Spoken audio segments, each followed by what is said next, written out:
let's cut across to our Times Now Sustainability Summit, where the Union Minister Pralhad Joshi is now addressing.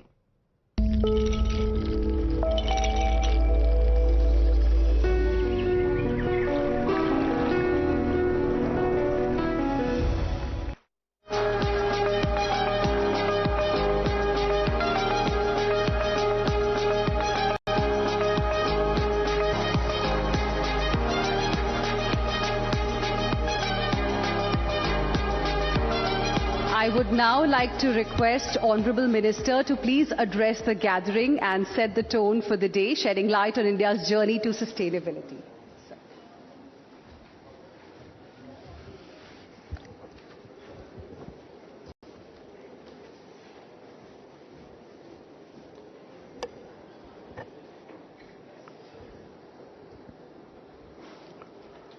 Good morning, Group Editor-in-Chief, Times Television Network, Navika Kumar, other distinguished guests, industry leaders and member of media. Namaskar to you all.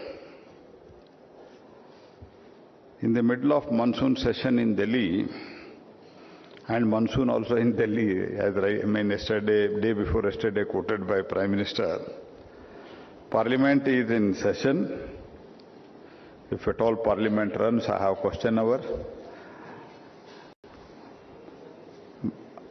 It is at the serial number 4. That's why I am here up to 11:20. Even if Parliament functions, I can go and reach and reply.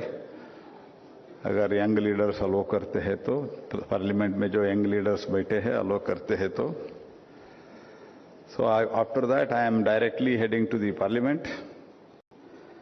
That's why Navika suggests me that I should come in the morning and address. Otherwise, if I go to the parliament, then whether I will come or not, she did not mean she had some doubt in the mind.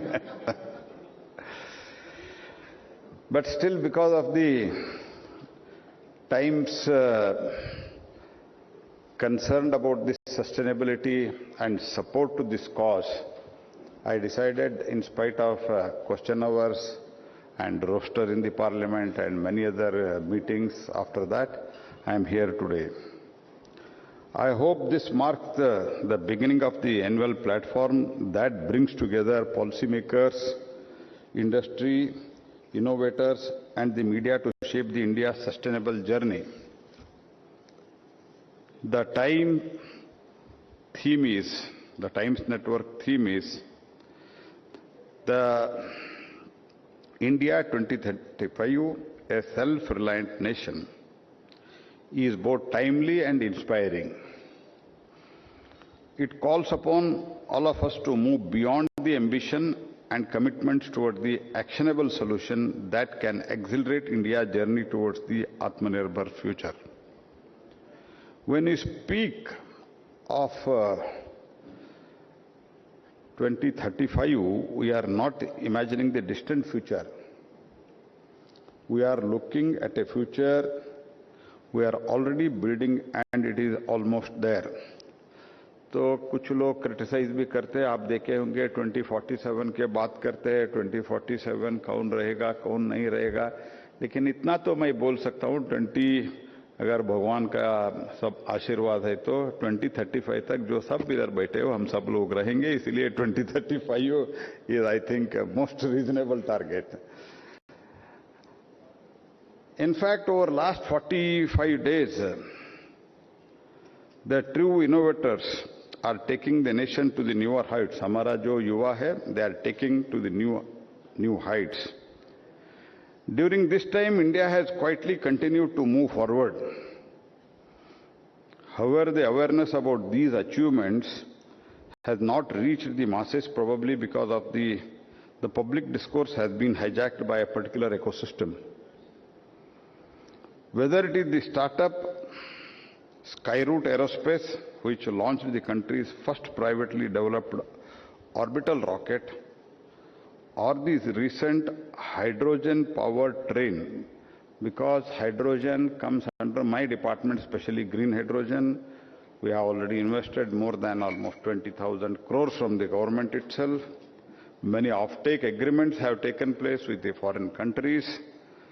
So this is a very proud moment for me also, because hydrogen-powered train, placing us among the select group of the nations investing in the next generation of the clean transportation technologies. Global investors continue to place their confidence in India. Today, India is not just the world's fastest growing major economy. India is becoming the world's most trusted growth story.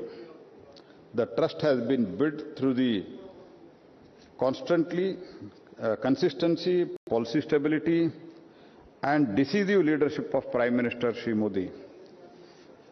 Despite the conflict in West Asia and an uncertain global environment, India's economy has ended the first quarter of financial year 27 on a very strong note.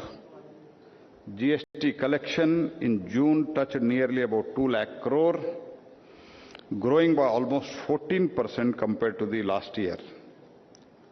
The automobile sector is also doing exceptionally well. Passenger vehicles sales rose from 24% in June, while the power consumption increased by nearly 12%, showing that industries, business, and the households are all consuming more energy as economic activity gathers the pace. India's digital economy continues to surge. UPI transaction volumes grew by 23%, and the total value of the transaction increased by 20%, highlighting the rapid expansion of the global payment across the country. Our external trade is equally encouraging. During April to June quarter, India's exports grew by 11%, nearly $233 billion, with the merchandise export rising by almost 11%, led by a strong growth in engineering goods and electronics. Together, these achievements show that despite the global uncertainties, India's growth engine continues to move forward with strength, resilience, and confidence.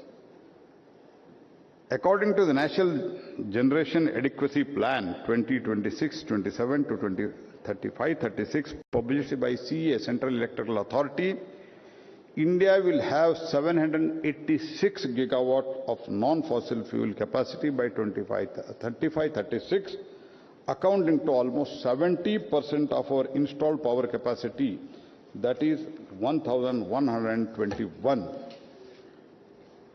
As per the projections, for the first time in the history, solar energy will take over the coal to become the India's single largest source of the installed power capacity, exceeding coal by nearly 200 gigawatt, that is 315 coal